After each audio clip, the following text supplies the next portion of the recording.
All right, let's start with a big story that we are tracking this afternoon out of WION, where WION has learnt that a giant terror camp in Pakistan could in fact be the handiwork of the Pakistani terror outfit Jaish-e-Mohammed, which is in fact up and coming. Now, sources have told WION that Jaish-e-Mohammed has in fact been secretly building a complex of about 15 acres to train thousands of young children to the cause of what has been termed as jihad. Now, photographs of the 15-acre complex show that it will be 5 times the size of the banned group's existing headquarters in the city. Now, the 4-storied complex also includes kitchens, medical facilities, classrooms, and also a large underground facility, sports facilities, and also a residential complex. In fact, work at the site has been going on for the last 3 months.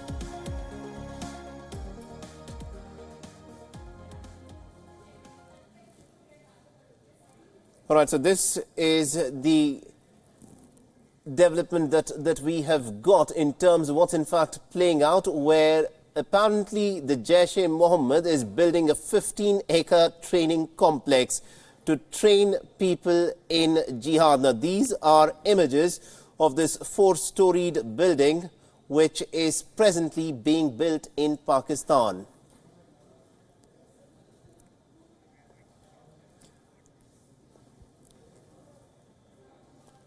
All right, now for more on this, we are joined in by a panel of our guests. We are joined in by Rustam Shah Mohammed, who is a former Interior Secretary of Pakistan. And we're also joined in by retired Lieutenant General Syed Ata Hasnain. And also we have our Pakistan Bureau Chief, Anas Malik, who's also joining us. So Anas, let me begin with you first in terms of the information that has come in. Now, what exactly is this building about, and what is this training center, and how do we know it is Jaish-e-Mohammed that's actually got this 4-story training center to train future jihadis in Pakistan?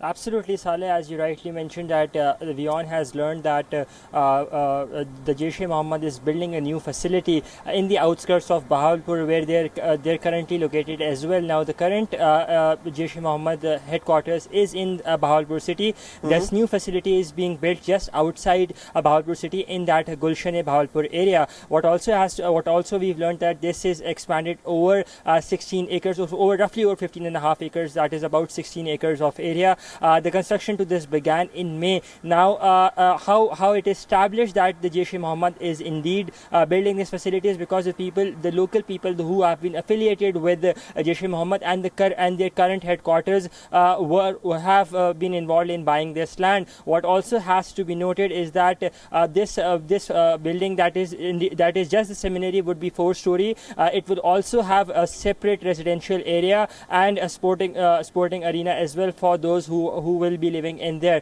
Yes, Saleh. All right, and some interesting developments there. Let me bring in retired Lieutenant General Syed Ata Hasnain here. Now, General, how do you see this development? Because this is in fact information that is coming in at a time when Pakistan is going through pretty big political changes. Imran Khan is now in the driver's seat. He still has to cobble together his majority to be sworn in as the next Prime Minister of Pakistan. But also considering the amount of pressure there is internationally on Pakistan after it was put on the grey list by the FATF. How is this even being allowed within Pakistan? Yes, absolutely. That's the question that you asked at the end. How is it being permitted inside Pakistan? But let me start by saying this is something which was expected. You see, the Jaish-e-Mohammed is now about 16 to 17 years old. 2001 is the time when it really came into being. It has had a tremendous achievements, negative achievements to its credit. And over the period of time, we have seen a lesser politicization of the Jaish-e-Mohammed as compared to what the Lashkar-e-Toiba, or the Jamaat-e-Dawa, in comparison to them. And you saw through this campaign in the last 3 months or so, we have been hearing a lot about the Lashkar-e-Toiba and its political arm, the Milli Muslim League, Hafiz Saeed's a high-profile personality. But Maulana Azhar Masood has been keeping a low profile. And that is why all this has been happening under the radar. And this is what is now being revealed today. He has been very adroit in his strategy. He has not revealed himself. He has not gone in for any amount of publicity. He is not looking for a political face, but he is looking for the larger aims which are there in his mind, in the overall strategy of the Jaish-e-Mohammed. And that is building up his cadre strength, building up his capability in terms of arms and ammunition and training, and obviously lots of finances which are there behind it. Right. Now, this is something for Imran Khan and everyone in Pakistan who keeps talking about a Naya Pakistan. It's for all of them to answer. Absolutely, indeed. I mean, Imran Khan is speaking of Naya Pakistan. That was his defining soldier. And Anas, if I could, in fact, bring you in on this, this is something that almost beggars belief, because just a month ago, Shamshad Akhtar, the finance minister at that time of the caretaker government, was in Paris, who had agreed to a 26-point plan to ensure that funding for terror organizations will be curtailed by as soon as September to October.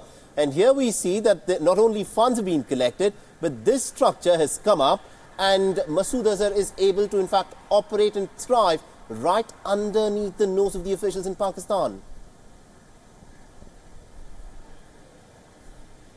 Absolutely, Saleh. The Pakistani interim government had agreed, with thanks to the previous government as well, that they would be implementing a 26-pointer action plan in order to avoid that blacklist of the Financial Action Task Force. Pakistan is all set to go into a review this October on the in the FATF plenary meeting, that is in the mid of October. What also has to be noted is that the Pakistan had agreed of implementing at least 13 pointers just before the FATF meeting. So this is one of the greater challenges for the incoming Imran Khan government as to how he will be countering this narrative and this propaganda, this terrorist sanctuaries that have been ongoing, and the fact that it has all been happening in Bahawalpur. It's a long out secret. This is an open secret. It's not something new that Masood Azhar had been operating out of Bahawalpur, and this has been there since a while now. And the fact that now he's been openly going out and collecting, again, he's not collecting funds directly under the name of Jaish-e-Mohammed.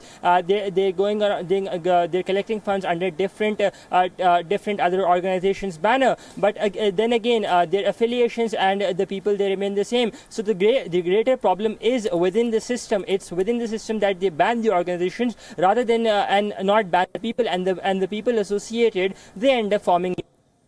Absolutely, indeed. That is indeed a point, and it's not an important point that you've made here. Now, General Hussain, if I could in fact come to you on this, the fact of the matter is, Imran Khan, he says that he will be able to form the government in another 10 days' time. The swearing in potentially is being planned, on the 14th of August, when Pakistan celebrates its Day of Independence. But the fact of the matter is, will Imran Khan be given the leeway to hit the ground running? Because a lot of talk has been that the reason as to why Imran Khan has been able to win the polls is because the military in Pakistan allowed him to do so by creating an uneven playing field. Now, will the military, which has used these terror organizations, these non-state organizations as some of their assets, now let Imran Khan crack down on organizations such as this? See, if Imran Khan wants to do anything substantial in terms of achieving peace and sending home a message to India on the very first day of his swearing in, then he has to obviously do something transformational, which will mean obviously attempting to try and break out of the shackles which the Pakistan army has obviously established over him. There is hardly a secret that the last couple of years, Imran Khan has been bolstered by the Pakistan deep state, primarily because the experiment with the other two mainstream parties, the PPP and the Pakistan Muslim League Nawaz, or the PMLN, has come to an end. Both these parties had become very bold. They were not listening to the Pakistan securities system or the deep state as such. And obviously the third best option which was available was the Pakistan Tehreek-e-Insaf, led by Imran Khan. For that, Imran Khan had to undergo a complete transformation of his personality, which we have seen happening over the last 2 years. For now, having formed a government on the 14th of August, to expect anything from him, I think will be a calling for too much.